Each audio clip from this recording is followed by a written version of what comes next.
Valve আছে, ওই ভাল্বটা দেখবো। ও একবারে সঙ্গে সঙ্গে বার হয়ে যাচ্ছে। মানে ওয়েলকাম টু এসআর মোটর চ্যানেলটা, আপনাদের স্বাগত। বাইকটা রানিং অবস্থায় চলছে, গাড়িটা বন্ধ হয়ে গেল। তা বন্ধ হয়ে গেল তো কাস্টমার আমাকে ফোন করলো, সেখান থেকে নিয়ে আসলাম ঠেলে নিয়ে এসে এই যে সেলফের হাল, সেলফ মারলে এরকম আওয়াজ হয়েছে। হ্যাঁ, মানে সেলফে কোনো কিছু ধরছে না, মনে হয় যে সেলফে যে ফ্রি নষ্ট হলে যেরকম আওয়াজ হয় ঠিক সেরকম আওয়াজ। তো আমি আগে খুলে দেখে আপনাদেরকে বলছি।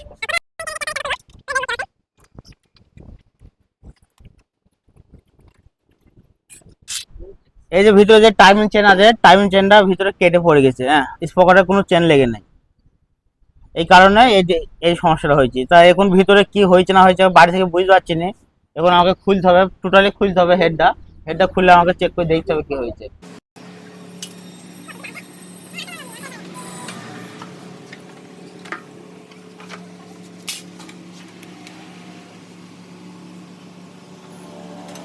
হেডের টপ কভার আর ব্যাগের সাইডের কভার দুটো খোলা হলো। খোলার পর এই যে কি অবস্থা দেখা যাচ্ছে, পুরো চেনটা পুরো ভিতর দিয়ে আটকে গেছে, একবার নিচ পর্যন্ত চলে গেছে। খুবই হালকা। এই যে টাইমের যে পেডের যে শালগুলো পুরো উঠে গেছে। এইটা হচ্ছে ব্যালেন্সার, এই যে ব্যালেন্সার। আর এই যে গাড়ি মালিক মাথায় হাত দিয়ে বসে আছে। হ্যাঁ, খুব চিন্তা করছে গাড়ি মালিক। তো দেখি কি করা যায়। ঠিক হয়েছে, যে সমস্যাটা ছিল সেই সমস্যাটা তো আছেই, আর সঙ্গে একবার ফুল সার্ভিস শুধু করে দেবো গাড়িটা। পুরো সামনের পজিশনটা পুরো খোলা হয়ে গেছে, এবার পিছনকার পজিশনটা খুলতে হবে গাড়ির, তাহলে গাড়ি সব হয়ে যাবে। এবার গাড়িটা ফিটিং করব। তারপরে এই যে timing chain, tensioner, timing pad, এই মালগুলো আমার কাছে ছিল না, এই মালগুলো আমি নিয়ে আসলাম। এই হচ্ছে টাইমিং প্যাড, এটা টাইমিং চেন, আর এই হচ্ছে টেনশনার। আরো আছে মাল। তো এই গাড়িটা এখন আমি ফিট করবো মালগুলো। এক্স ব্লেড গাড়িটার কিভাবে টাইমিং চেনটা পড়লো, কেন এই তো গাড়ি এসব গাড়ি তো নিউ মডেল গাড়ি, এসব গাড়ি তো টাইমিং চেন পড়ার কথা না। তো মেন জিনিস প্রবলেম হয়েছে এই যে টেনশনার, এই টেনশনারটা মানে কোনো কাজ নেই, এই টেনশনার অটোমেটিক উঠতে থাকে, ঠেলে থাকে। হ্যাঁ, এটা ভিতরে বসে গেছে, স্প্রিং এর টেন নিচে ভিতরেটা। তাই এর কারণে চেনটা লুজ হয়ে গেছিল, ভিতরে লুজ হওয়ার ফলে চেনটা বাড়ি খেতে টাইমিং চেনটা মানে স্পকেট থেকে উগলে পড়ে যাওয়ার ফলে মানে গাড়িটা এরকম হাল, মানে গাড়িটা বন্ধ হয়ে গেছিল। আর মেন সমস্যা হয়েছে এই জিনিসটা, এই টেনশনারটা খারাপের জন্য। এবার আমি এই নাটটা, এই পুরাতন নাটটা খুলে ওই নতুনটা লাগাবো। এই হচ্ছে সেই নতুন টেনশনার, টাইমিং চেন নতুন পুরো ফিটিং হয়ে গেছে। এবারে আমার হেডের কভারটা লাগাবো, তাহলে কমপ্লিট হয়ে যাবে।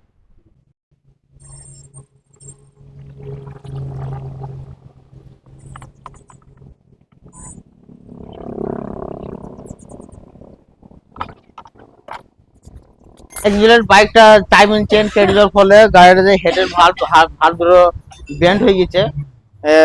ব্যান্ডের জন্য গাড়ি কম্প্রেসার হয়েছে না গাড়িটা। এই হয়েছে সবচেয়ে খারাপ সিস্টেম কোম্পানি করেছে, হেড বার হয়েছে না ডাইরেক্ট। এই হেডটা খুলতে গেলে আমাকে গাড়িটা গোটা ইঞ্জিন আমাকে নিচে নামাতে হবে। হ্যাঁ, এখানে আমার আটকে যাচ্ছে, এখানে আটকাচ্ছে, এখানে হেডটা উঠছে না। গাড়ি থেকে পুরো ইঞ্জিন ডাউন করতে হলো নিচে। তো ডাউন করার পর খুললাম হেড আর সিলিন্ডার। পিছনের মাথায় পুরো কালি, গাড়িটা আবার মোবাইল খাচ্ছে গাড়িটা। এই যে হেড, এই যে এক্সজস্ট যে ভাল্বটা আছে, এক্সজস্ট এই ভাল্বটাই দেখে বোঝা যাচ্ছে এটি টাল হয়ে গেছে। তো আমি এখন আর চেক করব, তেল দিয়ে চেক করব।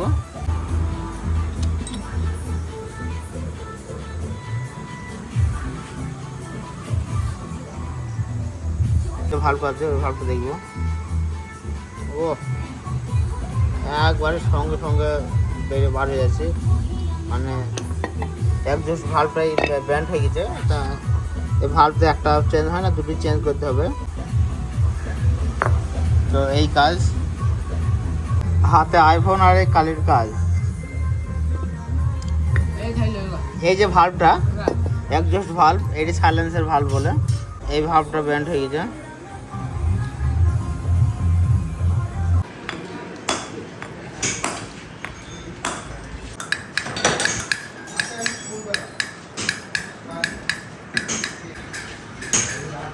মাত্র লেদ থেকে আমি এই কাজগুলো করে নিয়ে আসলাম, ধুলাই করে এবার গাড়িতে ফিট করব।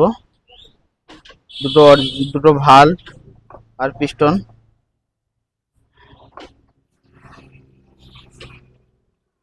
ইঞ্জিন পুরো কমপ্লিট, এবার ইঞ্জিন আমরা এবার বাইকে তুলবো। গাড়িটা পুরো কমপ্লিট হয়ে গেছে, তো আপনাদেরকে স্টার্ট করে একটু দেখাই ব্যাক ক্যামেরা।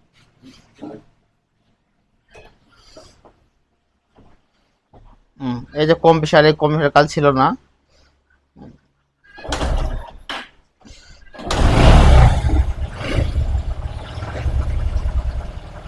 তো ফুল কমপ্লিট, এখন আর কোনো সমস্যা নেই।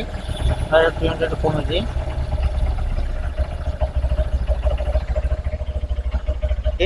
গাড়ির টাইমিং চেন পড়ে গিয়েছিল, চেন পড়ার কারণে গাড়ির ভাল্ব, পিস্টনের মাথায় আঘাত এসব হয়েছিল।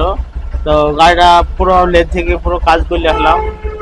গাড়িটা চেঞ্জ হইলো piston, valve, timing chain, tensioner, timing pad, valve seal, আর একটা গাইড, মানে যে এক্সজস্টের ভাল্বের যে গাইডটা ছিল, গাইডটা ফেটে গিয়েছিল, ওই গাইডটাও চেঞ্জ হলো। তো এখন গাড়ি পুরো কমপ্লিট, এখন আর কোনো সমস্যা নেই। আর গাড়িটা পুরো ফুল সার্ভিসিং হলো, ফুল সার্ভিসিংটাও হয়ে গেল। কারেন্ট চলে গেল এখন। আর আমাদের এখন বৃষ্টি হয়েছে, বাইরে প্রচুর বৃষ্টি হয়েছে। তো এই গাড়ি এখন স্টার্টে চলছে, এখন 1-1.5 ঘন্টা চলবে। 1-1.5 ঘন্টা পর গাড়ি পুরো কমপ্লিট করে এখন ডেলিভারি দেওয়া যাবে। তা এখন চলুক গাড়ি ইঞ্জিন করা গাড়ি স্টার্ট করেই, মানে চালাতে নেই, স্টার্ট করে মিনিমাম 1 থেকে 1.5 ঘন্টা স্টার্টে রাখার পর তারপরে চেলে দেখা যাবে। তো ওকে বাই। আর আমার এই ভিডিওটা আপনাদের যদি ভালো লাগে, আমার এসআর মোটর চ্যানেলটাকে, তাহলে অবশ্যই একটা লাইক কমেন্ট শেয়ার করে দেন। ওকে টাটা বাই।